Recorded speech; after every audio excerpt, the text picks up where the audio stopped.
পেয়েছি, একটা বেশ ভালো বুদ্ধি পেয়েছি। আর সকাল হতেই মামদো নিজেই অবিকল ভোলার মতো একটা ষাঁড় গরুর রূপ ধারণ করে। তারপর মনে মনে বলে, অনেক দিন আগেকার কথা, যোগীপুর নামক এক গ্রামে ভোলা নামে একটি ষাঁড় গরু এদিকে ওদিকে ঘুরে ঘুরে বেড়াতো। সে ছিল খুবই শান্ত স্বভাবের, তাই গ্রামের সবাই তাকে একটু বেশি ভালোবাসতো।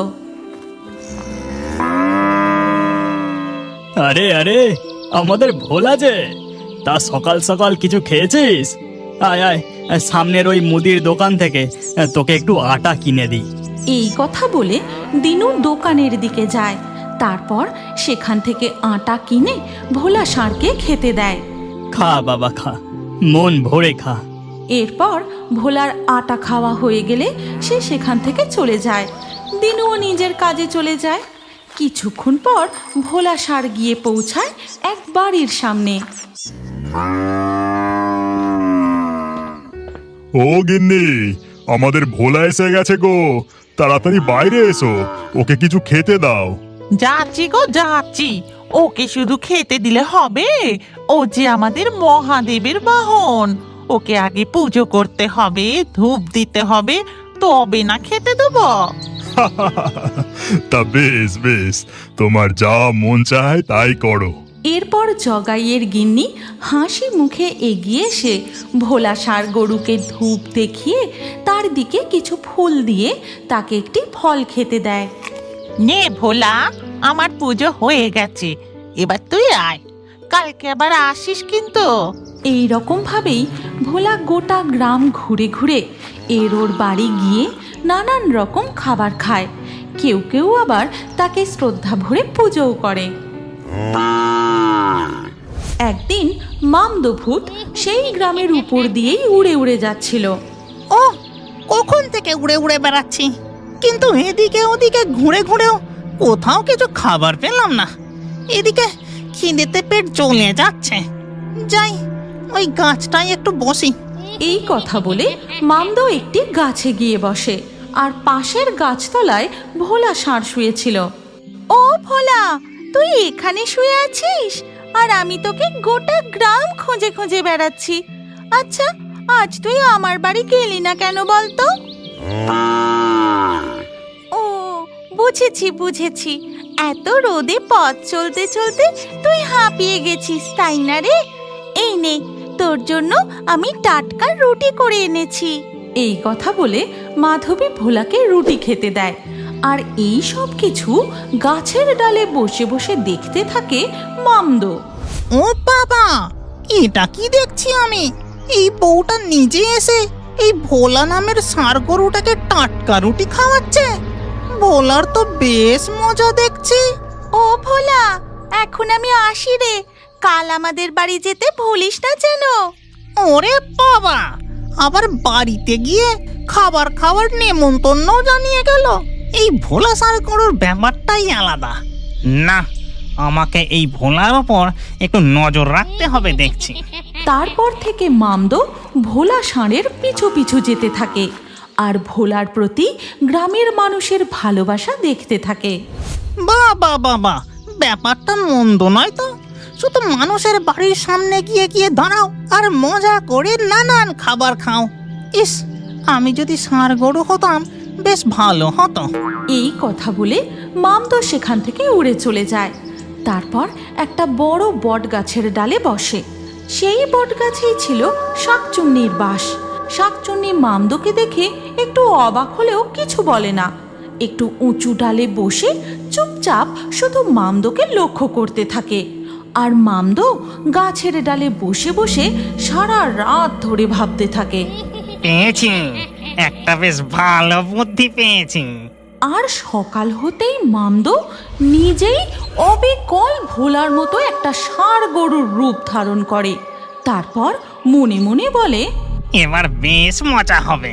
আমি ওই আসল ভোলা ষাঁড় গরুর আগেই সবার বাড়ি পৌঁছে যাব আর পেট ভরে সব খাবার খেয়ে নেব।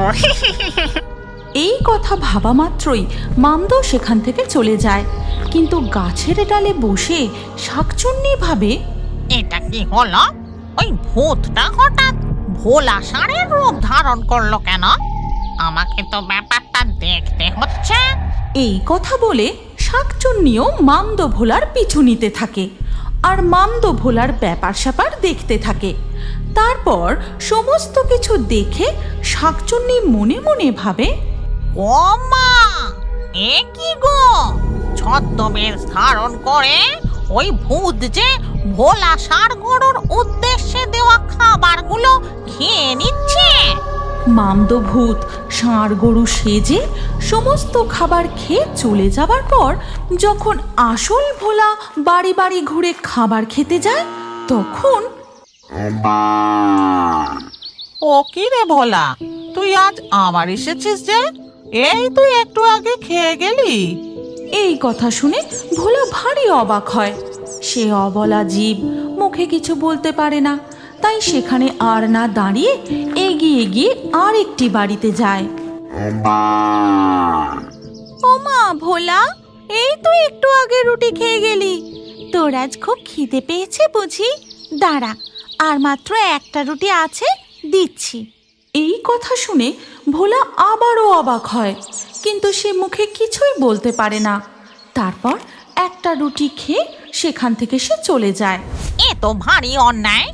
ওই বদমাস ভূতটা ভোলার রূপ ধরে সব খাবার খেয়ে নিয়েছে, আর বেচারা ভোলা, আহা গো। তবে দাঁড়া ভূত, তোর মজা আমি বার করছি। এদিকে ভোলা ধীর পায়ে একটা মাঠের দিকে গিয়ে সেখান থেকে ঘাস খেতে থাকে। আর সেই মাঠেরই পাশে এক বড় গাছেতে মামদো আরাম করে গাছের ডালে শুয়ে ঘুমোচ্ছে। তাই দেখে শাকচুন্নি, দেখেছো কাণ্ড, ওই বদমাস ভূতটা অন্যায় ভাবে অন্যের খাবার খেয়ে নিয়ে কেমন আরাম করে ঘুমোচ্ছে।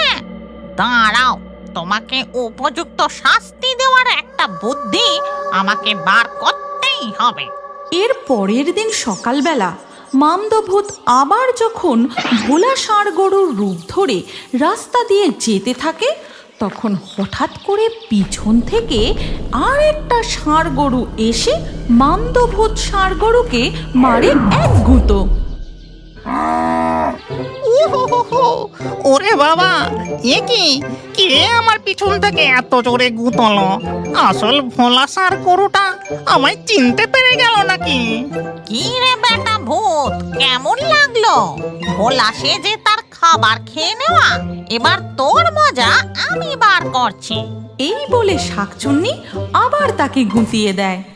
ওরে বাবা রে বাবা, আমার খুব বড় ভুল হয়ে গেছে। কিন্তু তুমি আসলে কে? আমাকে চিনতে পারলে কি করে? আমি হলাম শাকচুন্নি, তোর কীর্তিকলাপ আমি সব দেখেছি। এবার বল, এই গ্রাম থেকে যাবি নাকি? ওরে বাবা, না না না না, তোমায় আর কিচ্ছু করতে হবে না। আমি আমার ভুল স্বীকার করছি। আমি এক্ষুনি এখান থেকে পালাচ্ছি। এই কথা বলে মামদো ভূত ভোলা ষাঁড় গরুর রূপ ছেড়ে সেখান থেকে উড়ে পালিয়ে যায়। তারপর শাকচুন্নিও নিজের রূপ বদলে আবারও সেই বটগাছের দিকে চলে যায় এবং আসল ভোলা ষাঁড় গরু প্রতিদিনের মতোই মনের আনন্দে গোটা গ্রাম ঘুরে ঘুরে সকল গ্রামবাসীদের আদর ও তাদের দেওয়া খাবার খেয়ে দিন কাটাতে থাকে। তুমি কি জানো, তোমার নামও আমাদের কার্টুন ভিডিওর মধ্যে থাকতে পারে? আজকের লাকি ড্রয়ে নির্বাচিত নামগুলি হল রূপালী, রওজা, রাহুল, সৌমিল, মেঘলা, সঞ্জিতা, জুনায়েদ, অনিরুদ্ধ, শামীম, মাধুরী, অঞ্জলি, সোনাক্ষী, ইশিকা, শরীফ, অর্চিত।